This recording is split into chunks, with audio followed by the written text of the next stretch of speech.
Hello aspirants, कैसी तैयारी चल रही है आप सबकी। Welcome to our YouTube channel सरकारी नौकरी नोटिफिकेशंस। एस्पिरेंट्स, आपका अपने यूट्यूब चैनल सरकारी नौकरी नोटिफिकेशंस पर आपका स्वागत है। और एस्पिरेंट्स, आज की एक इम्पोर्टेंट अपडेट है और वो अपडेट क्या है, इस चीज़ को जानने के लिए आप वीडियो के एंड तक बने रहिए। ठीक है, जो भी एस्पिरेंट्स वीडियो पर नए हैं, चैनल पर नए हैं, तो चैनल सरकारी नौकरी नोटिफिकेशंस को सब्सक्राइब करके जरूर चलें। वीडियो अच्छी लगे तो वीडियो को लाइक करना, शेयर करना। अगर कुछ इश्यू हो, कुछ पूछना हो वीडियो के सब्जेक्ट वे के बारे में, कंटेंट के बारे में, तो आप कमेंट बॉक्स में कमेंट जरूर करना। ठीक है, तो एक बार फिर से, अगर सब चैनल सब्सक्राइब नहीं किया तो चैनल सब्सक्राइब करते हो। चलिए शुरुआत करते हैं। एस्पायरेंट्स, हरियाणा सरकार ग्रुप डी के जो कर्मचारी हैं उनके प्रमोशन की तैयारी कर रही है। और उसी के रिगार्डिंग ये है कि हरियाणा सरकार कॉमन कैडर ग्रुप डी के कर्मचारियों को क्लर्क पद पर कॉमन कैडर में ही पदोन्नत करेगी।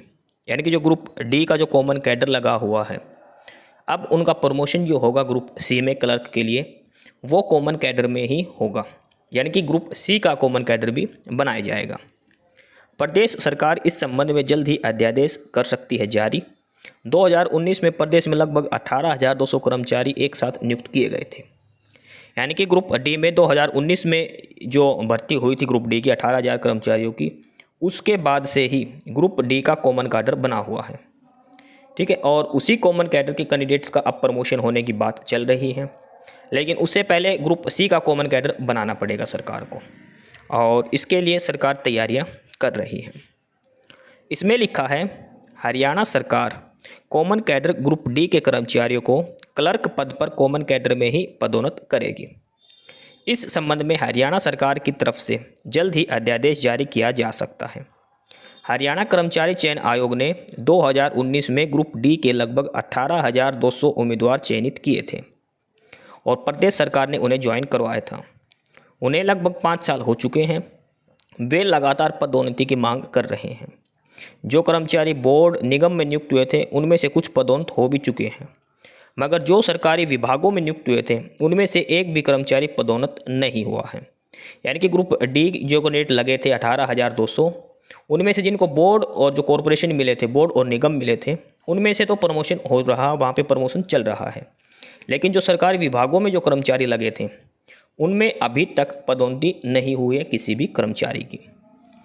कर्मचारी मुख्यमंत्री नायब सिंह सैनी और उनके मुख्य प्रधान सचिव राजेश खुल्लर से कई बार गुहार लगा चुके हैं। अब विचार विमर्श के बाद तय हुआ कि एक ऑनलाइन टेस्ट होगा। यह टेस्ट हार्ड्रोन लेगा।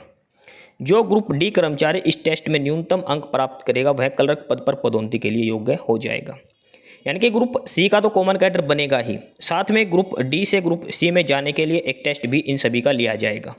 हार्ड्रोन एक ऑनलाइन टेस्ट कंडक्ट करवाएगी और मिनिमम जो पासिंग मार्क्स जो कैंडिडेट लेगा वो ही प्रमोशन के लिए एलिजिबल रहेगा।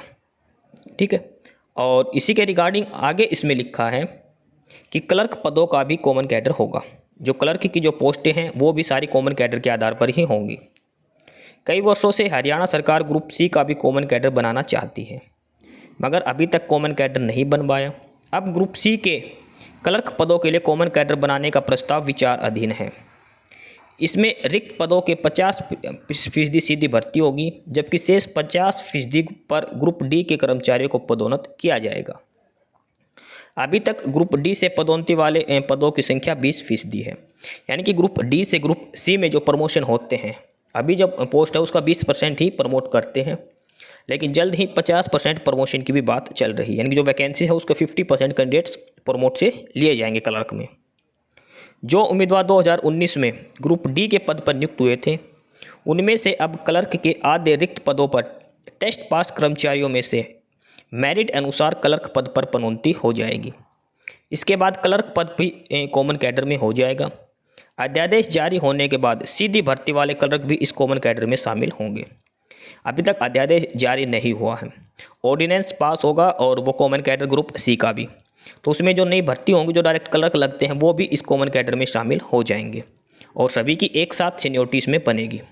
ठीक है, ग्रुप सी का जो कॉमन कैडर बनेगा तो उसमें सभी की एक साथ ही सीनियरिटी बनेगी, चाहे नए ज्वाइन हो क्या हो, चाहे प्रमोशन के साथ हो। डेट ऑफ ज्वाइनिंग के हिसाब से उनको प्रमोशन लिस्ट में डाला जाएगा और हर एक पोस्ट के प्रमोशन के लिए आपको टेस्ट देना होगा। तो फिलहाल बात चल रही है जो ग्रुप डी के जो कॉमन कैडर में जो कर्मचारी हैं, 18,200 कर्मचारी जो लगे थे 2019 में, और उसमें से बहुत सारे कर्मचारी तो बोर्ड और कॉरपोरेशन में जा चुके हैं जो वहाँ पे थे। तो अब कुछ भी कर्मचारी चाहे कितने भी हो, 10,000 के 8-10,000 के तकरीबन जो कर्मचारी हैं, उनका जो प्रमोशन होगा वो कॉमन कैडर के तहत ही होगा। यानी कि पहले ग्रुप सी का कॉमन कैडर आएगा, उसके बाद ग्रुप डी वाले कैंडिडेट्स की सीनियरिटी लिस्ट आएगी, फिर उनका एग्ज़ाम होगा प्रमोशन के लिए, उसके बाद उनका प्रमोशन किया जाएगा। तो अभी ये देखना बाकी है कि कब तक इसके बारे में जो अध्यादेश है, जो ग्रुप सी का यानी कि जो कॉमन कैडर है, वो कब तक सरकार लेके आए और कब इसके बाद प्रमोशन की शुरुआत करे। तो फिलहाल ये ही अपडेट थी जो ग्रुप डी के जो कर्मचारी हैं उनके प्रमोशन के रिगार्डिंग। कब तक उनका प्रमोशन होगा अभी कुछ भी फाइनल नहीं कह सकते। बाकी नई अपडेट, नई इन्फॉर्मेशन के लिए आप हमारे यूट्यूब चैनल सरकारी नौकरी नोटिफिकेशन सब्सक्राइब जरूर करिए। और अगर कुछ इश्यू है, कुछ पूछना हो तो आप कमेंट बॉक्स में कमेंट करके आपको जो भी इश्यू है किसी भी चीज़ के रिगार्डिंग आप कमेंट बॉक्स में कमेंट करके पूछ सकते हैं। ठीक है, चैनल को सब्सक्राइब जरूर करें, वीडियो को लाइक करें, शेयर करिए, जुड़े रहिए हमारे साथ। मिलते रहेंगे नई अपडेट्स के साथ, तब तक के लिए बाय।